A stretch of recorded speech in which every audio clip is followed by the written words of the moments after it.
Good afternoon, everybody. This is Dr. Lakshmi. I'm working as Senior Medical Officer in Sai Hospital, Sanjoli. So, अभी मैं आप लोगों के सामने I would like to discuss some of the things which should be taken care around in these winters.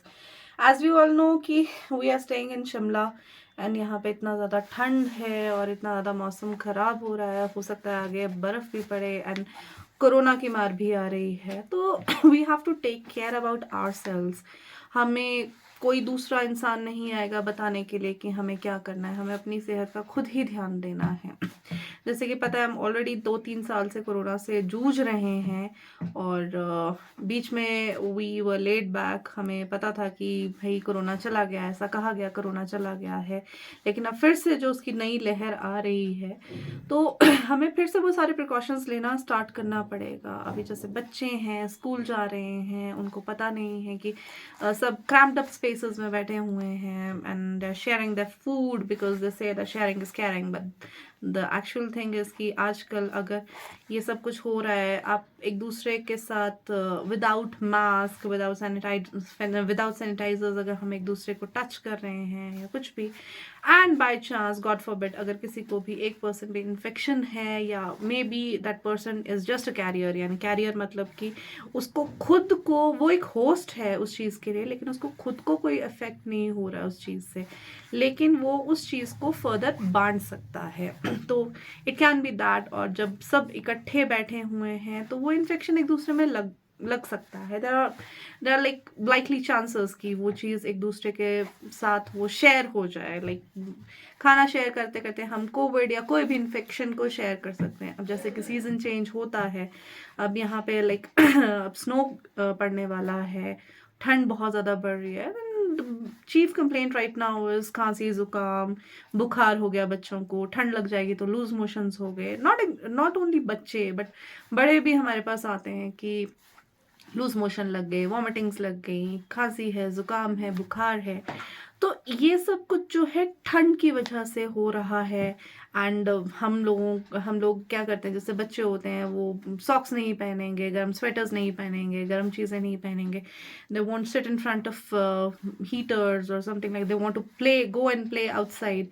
तो वो चीज़ उनके ऊपर उसकी मार पड़ती है। तो वो इन्फेक्शन जो है, वो अगर एक को इन्फेक्शन लगा, since it is airborne infection, तो वो एक से दूसरे को, दूसरे से तीसरे को, यानी कि ड्रॉपलेट्स के थ्रू वो एक दूसरे को जा सकता है। तो इस टाइम पे मेन चीज़ है, क्योंकि इन्फ्लुएंजा यानी कि खांसी, जुकाम वगैरह और बुखार, लूज मोशन, ये सारी चीज़ें तो हैं ही साइड बाय साइड। अभी कोविड भी जो है वो अपनी रफ्तार पकड़ रहा है। अब धीरे धीरे बोला जाएगा स्वाइन फ्लू भी आ रहा है, बर्ड फ्लू भी आ रहा है, मतलब डिफरेंट टाइप के फ्लूज जो हैं, वो स्ट्रेन्स जो हैं वो आने शुरू हो जाएंगे। तो द मेन थिंग इज जिस पे हमें ध्यान देना है, दैट इज इम्यूनिटी। हमारी इम्यूनिटी यानी कि रोग प्रतिरोधक क्षमता, यानी कि हमारी जो बॉडी है वो कैसे किसी डिजीज के साथ फाइट करेगी। तो इम्यूनिटी बढ़ाने के लिए ज़रूरी नहीं है हम दवाइयाँ ही खाएंगे, हम घर पे रखी हुई चीज़ों का भी इस्तेमाल कर सकते हैं जिससे इम्यूनिटी बढ़ेगी। विटामिन सी जो होता है वो बहुत अच्छा होता है इसको इम्यूनिटी बढ़ाने के लिए। Amla as a matter of fact जिसे कहते हैं, इम्यूनिटी बढ़ाता है। पहले पहले के ज़माने में च्यवनप्राश देते थे, आजकल तो वो थोड़ा वो जो है वो ख़त्म हो चुका है कि च्यवनप्राश खाना है, नहीं खाना है। बच्चे या लाइक टेस्ट अच्छा नहीं है, ऐसा है वैसा है। आजकल बहुत सारे डिफरेंट वैरायटीज़ आ गई हैं, तो जो बच्चे भी बहुत पिकी एंड चूज़ी हो गए हैं। बड़े सोचते हैं कि हम क्या करेंगे ये चीज़ें खा के, बट नहीं, हमें अपनी इम्यूनिटी बूस्ट करने के लिए जितना नेचुरल रहें, जितना हम अपने आप को सेफ करके रखें, उतना ही बेटर है। अपने आप को बचाना पड़ेगा इन चीज़ों से। गर्म पानी पियो, गरमाइश में रहो। You can take honey and water, ginger ale, ginger water, ये सारी चीज़ें आप ले सकते हैं बेसिकली इम्यूनिटी बढ़ाने के लिए। खाना खाइए, अच्छे से खाइए, फ्रूट्स लीजिए, ग्रीन सैलड्स लीजिए, ग्रीन वेजिटेबल्स खाइए। इतनी सारी सब्जियां हैं जो मतलब बहुत फ़ायदेमंद होती हैं।